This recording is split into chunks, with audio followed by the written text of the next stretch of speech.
Hi, kindergarten artists. I know it's been a little while. It's been kind of a crazy 9 weeks, but I wanted to come to you and I wanted to talk about color wheels. So we're going to look at the story mouse paint and whether you have paint or not. You can experiment by mixing our three primary colors to get our three secondary colors. Or you can just use markers like I'm going to do. I thought we would draw a shamrock this week since St. Patrick's Day is coming up and we won't be together because we'll be on spring break. All right, here goes. So let's start with our paper portrait. You could hold it landscape if you want. We like to refer to this as hamburger in the classroom or a milkshake because it's tall like a milkshake. I apologize for the shadow and the dishwasher going on in the background. But here we go. We are going to start, I like to put a little dot. And that way, if I'm making a 3-leaf clover, I can bring a point towards the dot.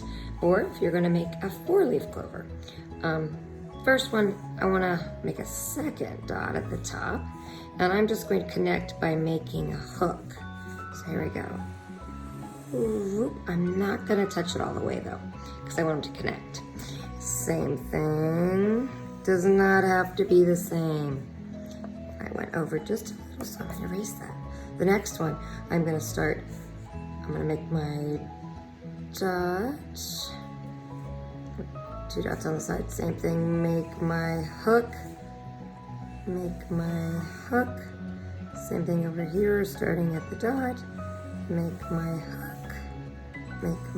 hook. Now if this is hard, feel free to create a tracer by making a heart out of paper, by folding your paper in half, parents, and making that half, and then cutting it out, and then you could always trace your hearts for your shamrock.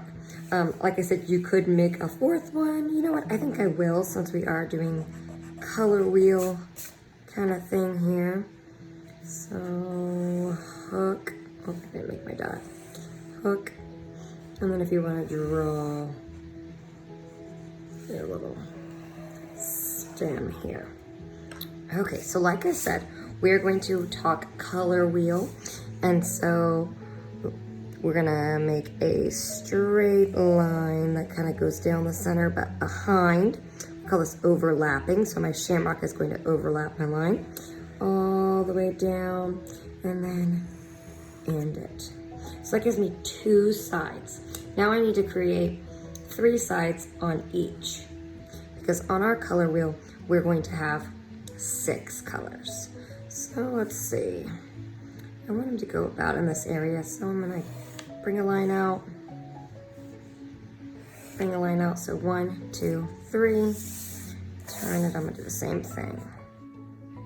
Bring the line out, 1, 2, 3. So we're going to be using our primary colors. Now, a lot of times we're tempted to put our primary colors right next to each other, but with a color wheel, we want it to be a continuous color so the change moves around. So we can't make these colors. We can't make blue, yellow, and red. So what we're gonna do is we're gonna put those at our corners. Well, these 2 will be at corners, and then this one will be in the middle. And then we'll think about yellow and blue, and they make green. And then blue and red make purple. And yellow and red make orange. So now what we'll do is I'm gonna outline my shamrock, and then I'm gonna just trace around. You can color it in if you want, or you can use water to kind of let the colors bleed together, all right?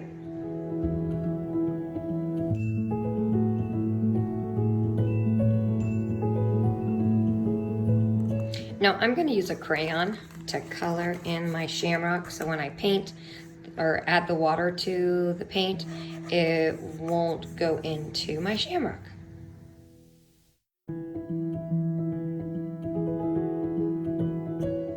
Okay, so some things I want to talk about. When you color something in with crayon, and make sure you brush really hard and so you don't see a ton of white behind it. You can use your water and your paintbrush. I have 2 paintbrushes here. In class we talk about how if it's a small area, you want to use a small brush, but if it's a bigger area, you want to use a bigger brush. This could go either way. You could use the bigger brush. It would just take longer if you use the small. And then I did want to show you that if you use watercolor paints, you can just take water and get your red paint and your blue paint, but I'll show you that when we mix. I'm just going to use some water right now and show you what it'll look like if we kind of touch the marker. It'll be kind of a lighter look. You'll pull that in, so see, it'll eventually paint on. Okay, but if you do have, sorry, I keep bumping my camera. If you do have watercolor paints, feel free to just paint it in red. And then, so I'll do my primary colors first. Now I'll do my blue. It is important that you activate the colors. Oops, I might have still had some red on there. It's turning purple. There we go. I think I'll pull the, there. Okay. And then to show you with the paint, if I take a little bit of red and some of the blue, I've got my purple.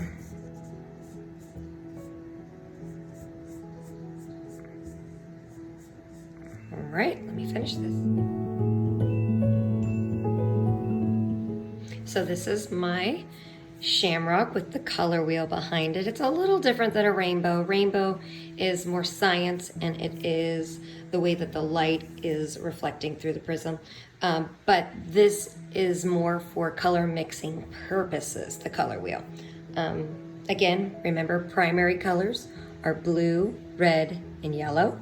And then when you mix the primary colors together, 2 primary colors together, you get a secondary color. So yellow and blue make green, red and blue make purple, and red and yellow make orange. All right, well, I hope you enjoyed and you learned a little bit about mixing colors, and upload these to Flipgrid using the code by entering that into your iPad on the app. All right.